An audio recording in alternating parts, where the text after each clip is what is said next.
in the bustling, sun-kissed town of Umunne, where stories walked with people and even the breeze carried gossip, there lived a young man named Chibuzo. If you asked anybody about him, they would say the same thing. Ah, Chibuzo, good boy, hardworking, heart like fresh palm wine. But Rent, that one, he and Rent are enemies. And truly, it was as though the universe had written it in the sky with chalk. Whenever Chibuzo saved money to pay his rent, life would find a clever way to demand it from him. If it wasn't his mother falling sick in the village, it was his uncle sending a desperate message. If it wasn't that, then the little hair salon he managed would have one problem or another. Light outage, blown dryer, missing combs, or those clients who would do hair worth 2,000 naira and pay 500 with a smile. So it happened that month after month, Chibuzo fell deeper into rent debt until whispers started spreading like smoke in a dry season. The whispers finally reached the ears of his landlord, a man known in town as Landlord Okafor, but secretly referred to among tenants as Okafor the Unpredictable. Unpredictable because you could greet him in the morning and he would nod kindly, and by evening he might chase you with a broom for stepping on his flower. Even his shadow walked carefully around him. But on this particular month, Okafor's patience was thinner than pap cooked with too much water. He had warned, begged, threatened, advised, prayed, shouted, sighed, and even ignored. Nothing worked. So he decided, this boy will learn sense today. And that was how the matter began. One Harmattan morning, when the air was cold and mischievous, Chibuzo was sweeping the small area in front of his one-room apartment when he heard a voice behind him. So you now sweep compound, but you cannot pay rent? He froze mid-sweep. He didn't need to turn. He already knew who it was. Slowly, gently, like someone disarming a bomb, he turned. Good morning, sir. Landlord of life, owner of buildings, father of... Shift! Okafor snapped.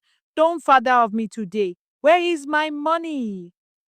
Before Chibuzo could speak, a few neighbors emerged from their rooms, pretending to stretch or check their clothes on the line. But really, they wanted to watch the drama. Sir, I will pay, Chibuzo began. When?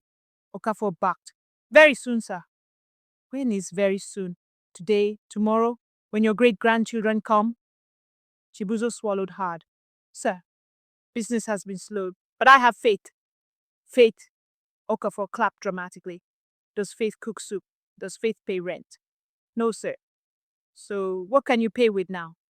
Chibuzo hesitated. Nothing, sir. For now. The neighbors gasped. Even the compound chicken paused mid-peck. Okafor stared at him long and hard. Then suddenly he smiled. A big, toothy smile. Chibuzo had only seen that smile once, when the landlord caught someone trying to hide and avoid rent payment. This smile meant trouble. Chibuzo, Okafor said calmly. Too calmly, since you cannot pay my rent with money. He paused, enjoying the suspense. You will pay me with service. Service? The neighbors echoed the word like a choir. Yes, service, Okafor repeated proudly. From today, you will become the compound caretaker. Chibuzo blinked. Caretaker? Yes. But, sir, we don't have a caretaker. Exactly, Okafor said. Now we do. The neighbors started whispering like fire on dry grass. Caretaker for what job, oh? This landlord don't start again. But what will the boy do? Only one person spoke boldly. Mama Peace, the fish seller. Landlord! She shouted from her door. Caretaker to do what? Okafor turned to her dramatically. To do what? Simple.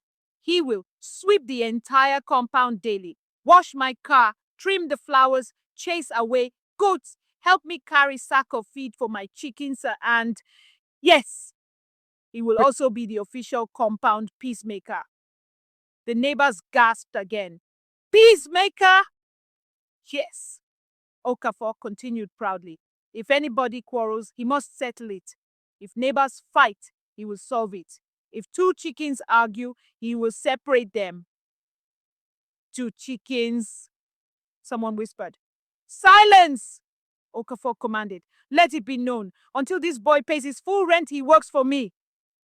And with that, he marched away triumphantly, leaving the compound buzzing like a market square.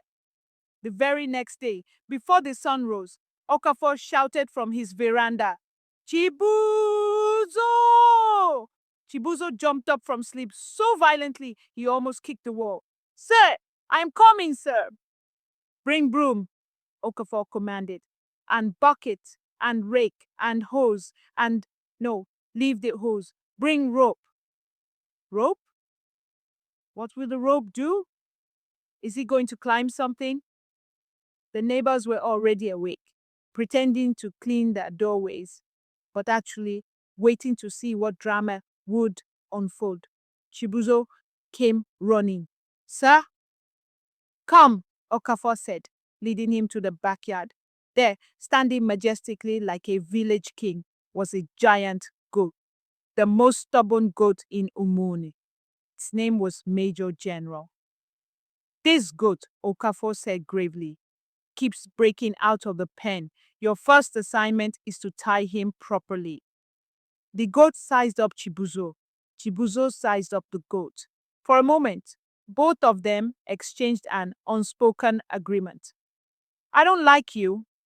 Chibuzo took a step forward. Major General snorted. He took another step. The goat narrowed its eyes. He bent to grab the rope. The goat charged. Neighbors, he shouted. They came out one by one. Mama Peace first, then the bachelors, then the married women. Even Major General the goat came. Okafor cleared his throat. Today, he began, I wish to speak about Chibuzo. Everyone turned. Chibuzo stood nervously, unsure whether he was in trouble again. For months, Okafor continued, this boy has owed rent. I appointed him caretaker, thinking I was punishing him. I wanted to disgrace him, embarrass him, teach him a hard lesson. He paused. Then he looked directly at the young man. But instead, he taught me.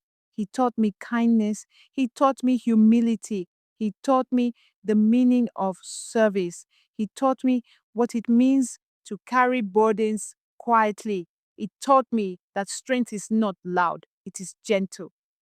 A murmur rose through the compound. Okafor raised his hand. So today, I make an announcement. He faced Chibuzo fully. From this moment, I cancel all your rent debt. The crowd gasped. And not just that, he added. I'm making you the official paid caretaker of this compound with salary. No humiliation, no servanthood, no mockery, real respect, real pay. Chibuzo's mouth fell open. Tears rushed down his face. Mama Peace shouted, Praise God! Children danced. The bachelors clapped. Even Major General bleated loudly like someone celebrating. But Okafor was not finished. He took a small brown envelope from his pocket and handed it to the boy. Inside is money to restart your salon business properly. New dryers, chairs, equipment, everything. You will not struggle alone again. Chibuzo knelt down, overwhelmed. Sir, why are you doing all this for me? Okafor's voice shook. Because you showed me what true character is. Because I misjudged you. Because I saw your suffering but did not understand your heart. And because sometimes the person we think is the weakest among us is actually the strongest. The compound erupted in cheers. Chibuzo cried openly. But for the first time in months, those tears were tears of hope. Months passed. Chibuzo's salon, renamed Caretaker Cuts, flourished. Customers poured in from all corners of Umunne. People said the place had good luck because the owner had a clean heart. He became one of the most trusted young men in town. And Okafor, he softened. He laughed more. He became generous. He even apologized to two former tenants he chased away years ago. One day he called Chibuzo aside. Do you know the truth? He asked. Sir, I was not angry at you because of rent. I was angry because you reminded me of myself when I was young, struggling, trying, failing, trying again. Chibuzo smiled gently. And you succeeded, sir. Yes, Okafor nodded. But I forgot how to help people climb. You reminded me. The moral, and so the story of Chibuzo and landlord Okafor spread across towns. People said rent debt nearly disgraced the boy, but it became the doorway to his destiny. And elders concluded, sometimes what looks like punishment is actually the path to breakthrough. When life humbles you, let your character rise. And never laugh at a struggling man. Tomorrow he may be the one lifting you. In the end, the compound of Umunne became more than a house. It became a family. And Chibuzo, his laughter never left him. He always said, trouble chased me, but blessing caught me. And that is how it was told, and how it will always be remembered under the MoonShadow Tales.